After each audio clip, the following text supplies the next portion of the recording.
Salut tout le monde et bienvenue dans ce nouveau podcast centré sur le tourisme et le rôle de l'Oceans Club dans ce secteur.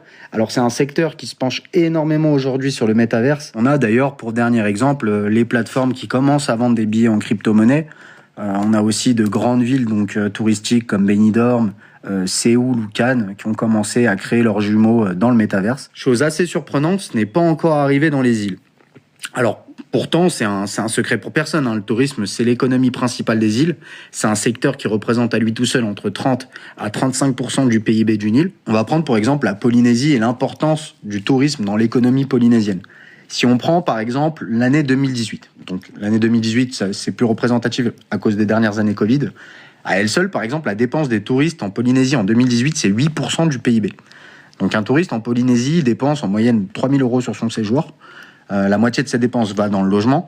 Le reste des dépenses, ça se partage sur le commerce, les croisières, les loisirs, les transports. Si on prend d'ailleurs certaines activités, donc ça peut être certains loisirs, certaines croisières, voire du transport, le commerce un peu moins, mais ça commence, elles sont toutes réalisables avec le métaverse ou la virtualisation. Bien évidemment, le tourisme virtuel ne remplacera jamais le vrai tourisme, mais prenons pour exemple une personne qui est indécise et qui souhaite aller dans une destination mais qui n'est pas certaine de la destination.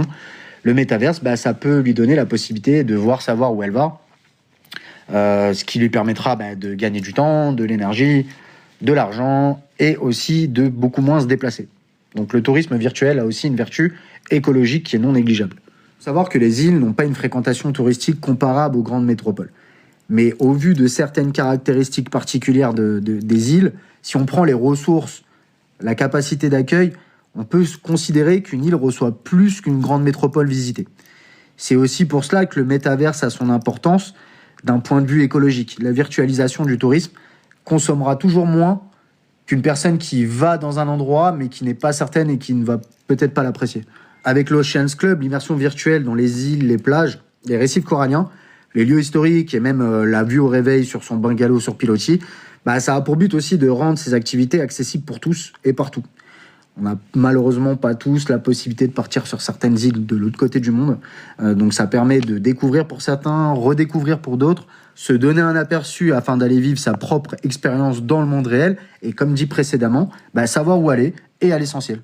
Les catalogues virtuels, les visites et la participation à des événements permettent aussi de créer une proximité, une mise en relation unique avec les acteurs locaux et leurs participants. Guides touristiques, artistes, artisans, entreprises locales. Quoi de mieux que de savoir où on va et qui va déjà nous accueillir. Cette mise en relation virtuelle avec des acteurs majeurs du monde réel, c'est un atout pour le futur proche. Un touriste qui aime son expérience virtuelle a de fortes chances de vouloir la vivre, voire la revivre en réel. Et afin de faciliter toutes ces possibilités à l'avenir, la création d'une crypto pour régler toutes les activités, qu'elles soient réelles ou virtuelles, sera primordiale. On peut prendre pour exemple la possibilité de visiter virtuellement un récif en Polynésie après une conversation avec un ami alors qu'on se trouve en Martinique. Et donc du coup, régler avec cette même monnaie interactive peut-être l'excursion qu'on a fait le jour même en Martinique et la virtuelle qu'on souhaite faire en Polynésie. Cette monnaie interactive sera à l'avenir un enjeu majeur et permettra de relier toutes les îles insulaires entre elles. Le tourisme virtuel, c'est l'avenir. Ça arrive, c'est vraiment un futur proche et on doit vraiment pas en avoir peur. Et si on prend pour exemple le récent Covid, ça nous a démontré que voyager c'était un luxe. Et si on pouvait voyager en restant chez soi sur ces 2 dernières années, c'est un luxe qui aurait été accessible pour tous. Sur ces dernières paroles, je vous laisse. Je vous souhaite une bonne journée, une bonne soirée selon l'heure à laquelle vous avez écouté ce podcast. Le prochain podcast traitera de l'immobilier et vous sera présenté par Laurent. On se retrouve bientôt. Ciao!